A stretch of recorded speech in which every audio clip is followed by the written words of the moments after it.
What's up guys, yesterday Apple sent out the invitations to their developers and they also announced to the media that they're holding an Apple event or media event on October 22nd and they're planning to stream it to their employees all around the world. So we're not sure if we're getting a public stream on Apple TV or on the website yet, but it is pretty sure that it's possible. So without further ado, let's see what we should expect at this event.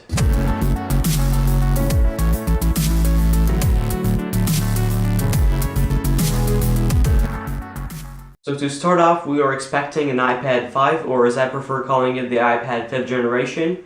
And the iPad 5th generation is going to be thinner, smaller, and lighter than the previous two generations, which wasn't the case, for example, for the iPad 3 compared to the iPad 2. So finally, it's going to be thinner and lighter. Not only the iPad 5 is going to be thinner and smaller, it's also going to be narrower on the sides. So we're going to have a device which is 16 millimeters smaller in width compared to the previous model. It's still going to feature a 9.7-inch screen though, just the borders around the screen are going to be smaller. We can really picture this new iPad 5 as the bigger iPad mini because it's also going to feature the same kind of shape or form factor. The iPad 5 is going to feature an A7X processor, which is going to be just better at graphics and performance. Also probably going to get a new 8 megapixel rear-facing camera with a wider aperture so you can have better shots in low light conditions. Now next we have the iPad mini 2, which is probably a more anticipated update rather than the iPad 5, I think, because it's going to get a Retina display.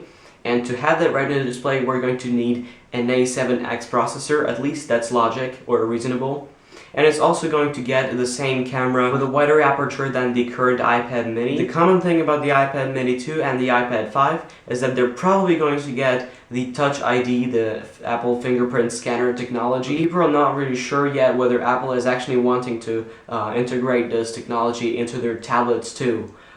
Maybe they're only willing to do this with their iPhones. Nobody knows yet, but we'll see. It's actually very probable. So except for those devices, we're also going to get the OS X Mavericks release date announcement, or the announcement, the release itself, maybe the same day as the event itself, so October 22nd, possible release. Or maybe they're going to just announce a later release date. Before they used to say just later this fall. Along with all of these, we're also probably getting a sneak peek or the announcement of the release date of the Trashcan Pro. So stay tuned for that. It's a very powerful machine, more like for studios, but if you're rich enough to buy that kind of machine, then you can. So again, the Trashcan Pro is basically like a second generation Mac Pro with stunning performance and a new redesign. And finally, we're also possibly getting some MacBook Pro updates, but this could actually happen outside the event, whether later or even before in 6 days. But this should update those MacBook Pros until mid-November. Anyways guys, thank you for watching. I'm not sure if I'm going to be holding a live stream yet about this event on that day,